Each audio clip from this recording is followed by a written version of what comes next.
Assalamualaikum warahmatullahi wabarakatuh.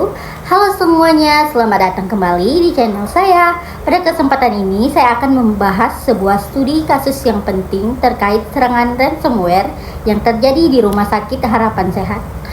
Serangan ini menimbulkan gangguan pada layanan rumah sakit serta resiko terhadap keamanan data pasien.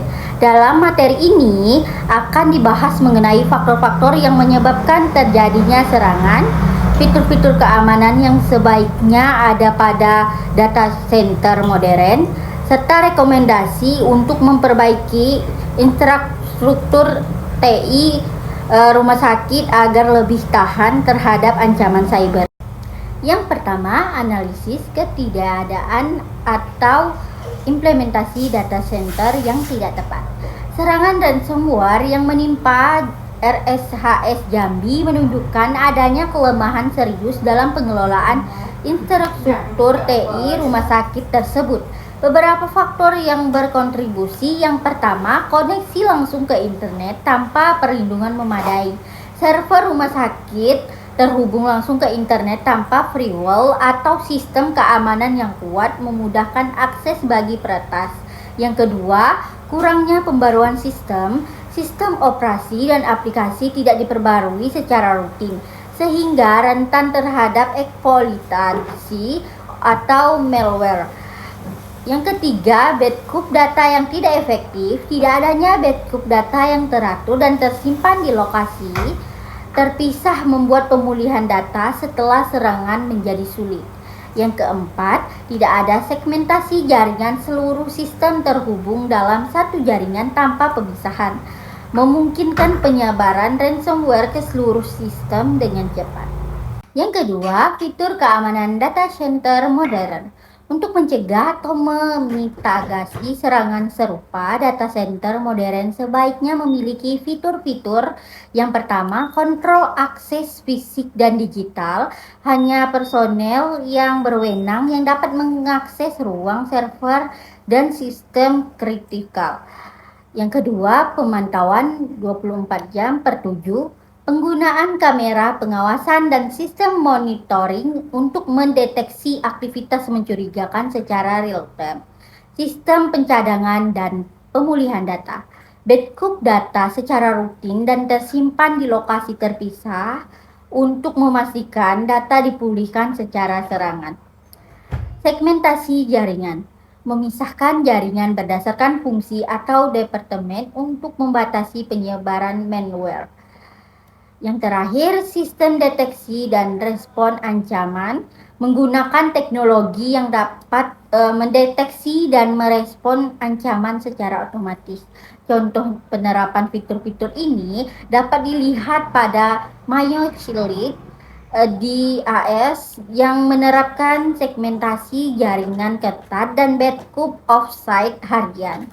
Yang ketiga, rekomendasi untuk merancang ulang infrastruktur TI RSHS Jambi untuk meningkatkan keamanan dan ketahanan terhadap serangan cyber. Disarankan untuk menerapkan arsitektur Zero Trust. Setiap akses ke sistem harus diverifikasi tanpa mengandalkan kepercayaan default. Menggunakan virtual LAN, memisahkan jaringan untuk setiap departemen seperti rekam medis, farmasi, dan administrasi. Mengadopsi layanan iCloud terpercaya, menggunakan penyedia iCloud yang memiliki reputasi baik untuk backup dan redundansi data. Bekerja sama dengan penyedia layanan keamanan terkelola MSSP, mengandalkan pihak ketiga yang ahli dalam keamanan cyber untuk memantau dan melindungi sistem. Yang keempat, langkah keamanan cyber lainnya selain perbaikan infrastruktur, langkah berikut juga penting. Pelatihan karyawan, memberikan edukasi rutin kepada staf tentang ancaman cyber dan cara menghindarinya, seperti mengenali email, phishing. Yang kedua, penerapan multifaktor, menambahkan lapisan keamanan ekstra untuk akses ke sistem penting. Pembuatan prosedur penanganan insiden, menyusun rencana tanggap darurat untuk merespons serangan cyber dengan cepat dan efektif.